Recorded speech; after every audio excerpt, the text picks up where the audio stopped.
I'm Stefan with Leaf and Hops in Lincoln, Nebraska, and I'm so excited to introduce Tom from Zipline. Man, how you doing today? I'm doing great. It's Friday afternoon. There's a lot of people in the tap room. It's time to drink some beers. Heyo. Yeah, Tom was awesome enough to offer us some beers. Marco, our cameraman, is rocking the Kolsch. I'm doing the red IPA, which is just now going to be year long. Yep. And what are you drinking? I've got the double New Zealand. So we transitioned our New Zealand IPA into a double, and then brought back the India Red, primarily for our local market here in Lincoln.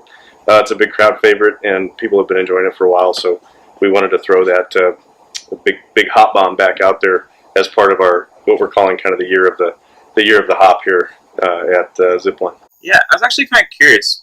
What was the internal decision like? Because it seems like you guys are transitioning more towards hoppier, focusing on hoppier beers this year. So, what was that decision process like for you guys? Well, it's the industry is exploding, as you know. Craft beer is a space where there's just a lot more people chasing hops, and so certain hop varieties get a lot more difficult to obtain. And we like to do long-term contracts with our hops, and we started to see some kind of contracting difficulties with some of the New Zealand varieties. So we started shifting away from year-round production of the NZ IPA, and we realized if we did that, we would kind of be stealing something out of our portfolio that our fans really enjoyed, and we wanted to supplement that or substitute that with our India Pale Ale, which is the first time we've really done a kind of traditional American-style IPA. Right. It's going to be very, very fruit-forward, tropical, but still have that good bitter backbone that you're expecting in an American IPA, and we think it's going to be a big hit. We kind of wanted to also bring back this India Red Ale. It's something that we used to do as a spring seasonal only, but we really wanted to kind of get it back and provide like a local flavor to the Lincoln and Omaha kind of corridor. So this beer is really only going to be available right around here. Kind of a nod to our fan base that has been around and working with us for a long time. So you won't find this in Iowa, and you won't find it in South Dakota, where we also distribute. Well, with the same, kind of like you said, it seems like every year, Lincoln in particular is just, and Omaha are adding like another brewery, and it's like really starting to show in the different bars, like in O District and P District and the Haymarket, and more taps are being kind of the local brews. Have you seen demand for certain styles of beer change? Like, is there a migration towards a certain style, or or certain styles becoming more popular over time? Well, when we came on the scene in 2012, big American IPAs were the thing that everybody was chasing, and then we started to see a movement toward wild yeast-based beers and sour beers and things like that, and then people have called that the new IPA. Personally, I kind of value these really more delicate, well-balanced beers, older traditional styles and things that are a little bit harder to make in a really good professional way. And I'm starting to sense that there's a little bit more of a trend back toward that. I think the extreme beers capture a really fun part of the brewing process, but if you're going to drink beer all day long, like we want you to do here at Zipline, the reality is you probably aren't going to be doing things that are too crazy over the top. You really want that beer, that go-to beer, and like the Kolsch, for example, and some of those more traditional balanced styles. So one thing that we saw announced, which Marco and I were super excited for, was a possible collaboration between you and Scratchtown and Omaha. Where is that project? And we're also kind of curious how collaborations between two breweries work. You guys have done two collaborations in the past. One with a local brewery in Omaha called Upstream, and the other one across the pond, if you will, all the way in England, Harbor Brewing. So, yeah, how does that work? It's a lot of fun. One of the great things about brewing is it's a really creative process, and so when you can get multiple minds working on the same thing, it's kind of like this joint art project, right? This community art project. So, the first collaboration we did with Upstream was a fundraiser for our Nebraska Craft Brewers Guild, and part of the series of collaborations that we're hoping to kind of get rolling as ways to help increase the visibility of the guild itself, because the guild actually has over 25 members now, and almost all the craft breweries are members.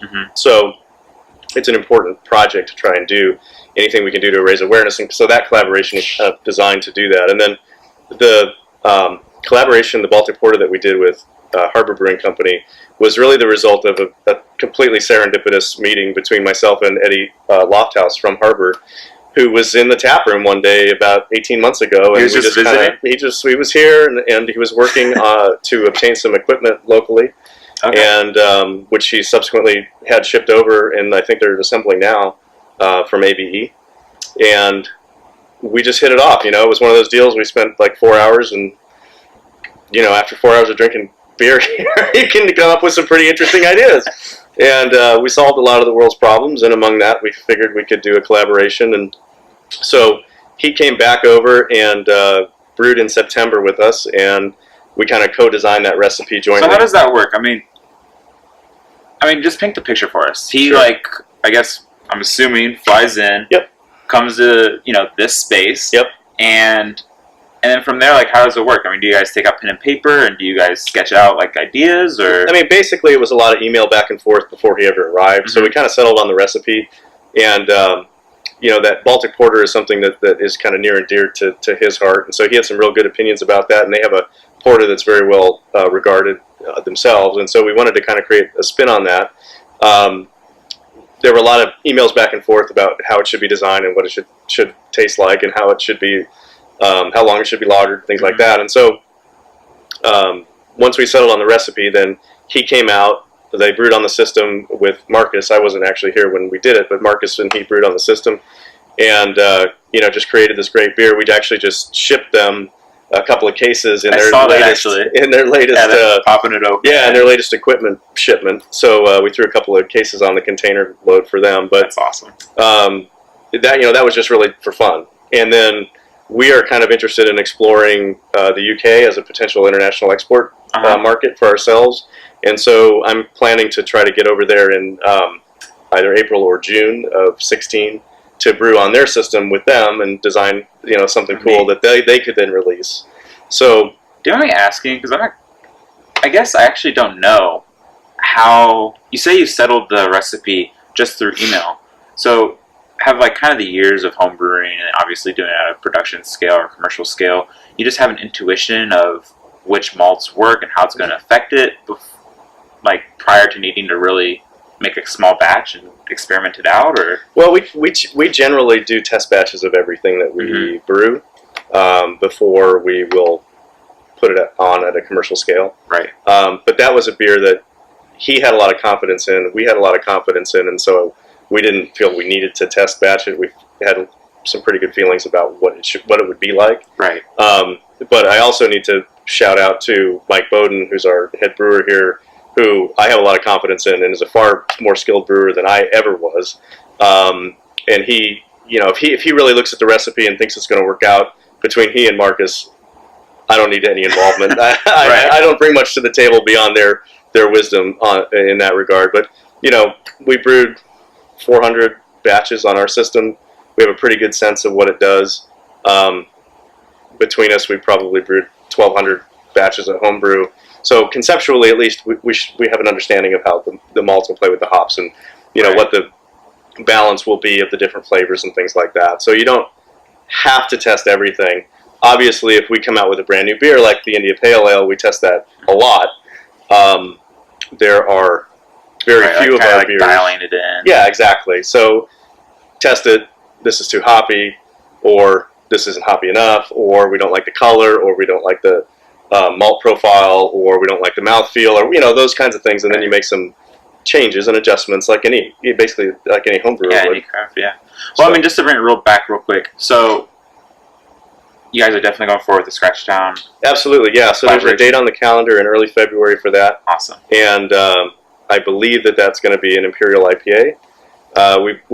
Scratch Town and Zipline both came out with a really well-received double IPAs last summer.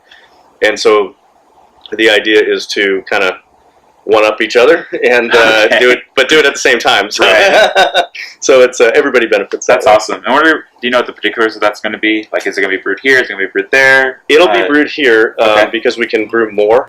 So this Scratch Town system is not as big as ours. And so we'll brew it physically here so we can produce more of it and so we can get more of it out into the market. Awesome.